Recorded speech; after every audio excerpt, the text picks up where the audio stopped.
ہاں ان کا یہ اعتماد کہ سرکار تاجدار مدینہ علیہ الصلوۃ والسلام نے فرمایا جب تک کہ شہنشاہ ایران کے بازو کو کنگن نہ اترے اور تیرے بازو میں نہ پہنا جائے اس وقت تک تو مرتا نہیں ہے۔ اب جناب موت کھڑی انتظار کر رہی ہے، سراقہ بن مالک رواں دواں موجے رواں کی طرف بڑھتا ہوا اپنی ذوالفقار کو چلا رہا ہے۔ دشمن دیکھ رہے ہیں کہ سراقہ اتنا دلیر تو نہیں تھا، دلیر کس سے ہو گئے؟ بتایا دلیری کی وجہ۔ جب ایران فتح ہوا، اماد الدین ابن کثیر جو دوسرے دھڑے کا آدمی ہے، ویسے تو بہت ہم اپنے بزرگوں میں لکھتے ہیں تو اللہ علیہ اس کو بھی کہتے ہی ہیں، لیکن یہ ابن تیمیہ کا جیسا پیلوٹی کا بیٹا ہوتا ہے نا اس طرح کا آدمی ہے۔ وہ کئی لوگ میرے کمپیوٹر پہ بیانات وغیرہ لکھتے شاہ صاحب نے یوں کہہ دی، شاہ صاحب نے کیوں کہہ دیا؟ شاہ صاحب کو گنگا آدمی ہے، جب سامنے آؤ گے تو چھٹی کا دودھ یاد آئے گا۔ کچی بات کوئی نہیں کی مجھے کہ یہ پریشانی ہے کہ میں نے کیا کہہ دیا، مجھے پتا ہے میں نے کیا کہا اور کہاں کہا ہے۔ اماد الدین ابن کثیر البدایہ والنہایہ کے اندر لکھتا ہے جس وقت ایران فتح ہوا اس وقت سونے کے کنگن شہنشاہ ایران کے بازو سے اتارے گئے۔ جناب عمر فاروق رضی اللہ عنہ کہتے ہیں سراقہ کہاں ہے؟ ان کا وہ کس لیے کہ یہ کنگن اس کو پہنانے ہیں۔ جناب عمر سونا تو مرد کے لیے حرام قرار پا چکا ہے، اس کو کس طرح آپ پہنا سکتے ہیں؟ سنیت کی کیا تعریف ہے؟ ما انا علیہ اليوم واصحابی، جس عقیدے پر میں اور میرے صحابہ ہیں اس کا نام سنیت ہے۔ کہا کہ میں اس کا کیا لگتا ہوں جب سرکار نے اس کے لیے خاص طور پر حلال فرمایا ہے، حلال کو حرام کر دینا، حرام کو حلال کر دینا سرکار کی پاور کے اندر موجود ہے، یہ ان کی جورسڈکشن کے اندر ہے، یہ out of jurisdiction power exercise نہیں کی، اپنی طاقت کے اندر استعمال کیا ہے۔ اب حضرت فاروق اعظم نے جلوس نکالا اور کہا کہ اے سراقہ دونوں بازو اپنے اوپر کر لے، اور اوپر کر کے تو اوپر کر، میں لوگوں کو بتاتا ہوں جو بات منہ سے تمہارے نکلی وہ بات ہو کے رہی، جو دن کو کہہ دیا شب تو رات ہو کے رہی۔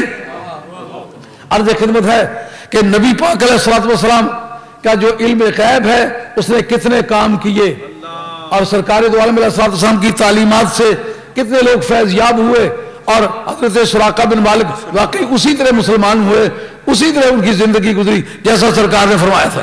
ہم نے میلاد میں صرف وہ جو جلوس ہے نا اس کا ثبوت اب فراہم کیا ہے کہ حضرت سراقہ بن مالک نے کو کہا حضرت عمر فاروق تیرے جلوس پہ قربان، کیا خوبصورت وہ موقع ہوا ہوگا۔ تو عرض خدمت ہے جلوس کا ثبوت تو مل گیا نا، کیا وہ خوبصورت وقت ہوا ہوگا جب دیار پاک مدینہ کی سرزمین ہوئی ہوگی، فاروق اعظم کا دور خلافت ہوا ہوگا، اور سراقہ بن مالک نے سونے کے کنگن پہنے ہوئے ہوں گے، اور سونا حرام ہے، کہا میں سرکار کو مختار کل مانتا ہوں، میں سرکار کو مختار کل مانتا ہوں۔ یہ کس کا مذہب ہے؟ حضرت عمر کا مذہب ہے۔ اگر مختار کل ماننا مذہب عمر ہے تو پھر سنیت کس کا نام ہے؟ ہم نے جلوس نکالا۔ اب دیکھیے کس موقع پر؟ سرکار کے میلاد کے موقع پر، اور کسی موقع پر جلوس کیوں نہیں نکالتے؟ دراصل قرآن کے نازل ہونے کے بعد کوئی جلوس نہیں نکلا، پہلے اعلان نبوت کا کوئی جلوس نہیں نکلا، لیلۃ القدر کے بعد کوئی جلوس نہیں نکلا، معراج کی رات کوئی جلوس نہیں نکلا، لیکن جو سرکار کا میلاد ہے اس تاریخ نکلا ہے۔ انبیاء علیہ السلام سرکار کی زیارت کے لیے آئے کہ نہیں آئے؟ گرم ہے مصر کا بازار تیرے کوچے میں، آتے جاتے ہیں خریدار تیرے کوچے۔ یہ بات ہوئی کہ نہ ہوئی؟ پھر اس وقت عبادت کے کتنے نظام تھے؟ پانی کو پوجا جاتا تھا، آگ کو پوجا جاتا تھا، ستاروں کو پوجا جاتا تھا، بتوں کو پوجا جاتا تھا۔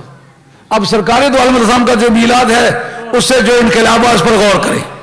اب بے شک پڑھے لکھے لوگ، کافی محنت مطالعہ کرنے والے، سیاسی میدانوں میں اترے ہوئے لوگ، لکھنے پڑھنے والے لوگ، اخباری نمائندے سبھی ہو، لیکن عمر گزری ایسی دشت کی سیاحی میں، ہم سمجھتے ہیں جن سے سہراؤں سے ہمارا گزر ہوا ہے وہاں ہم نے کسی سہرا نورد کے پاؤں آگے لگے ہوئے دیکھے نہیں ہیں، اس لیے ان باتوں کو اپنی اطلاعات میں شامل کر لوں۔ یہ کتنے ادارے تھے؟ بتوں کی پوجا 1، ستاروں کی پوجا 2، آگ کی پوجا 3، پانی کی پوجا 4، یہ پوجا کے 4 مشہور ادارے تھے۔ کیا خیال ہے کتنا خرچہ ہوا ہوگا؟ جس بندے نے پہلی مرتبہ بتوں کی پوجا مکہ شریف میں شروع کی ہے وہ عمر بن لحی ہے۔ عمر بن لحی، اس نے سرکار دو عالم السلام کی ولادت باسعادت سے 360 برس پہلے بت وہاں قائم کی ہے۔ کیا مطلب نکلا؟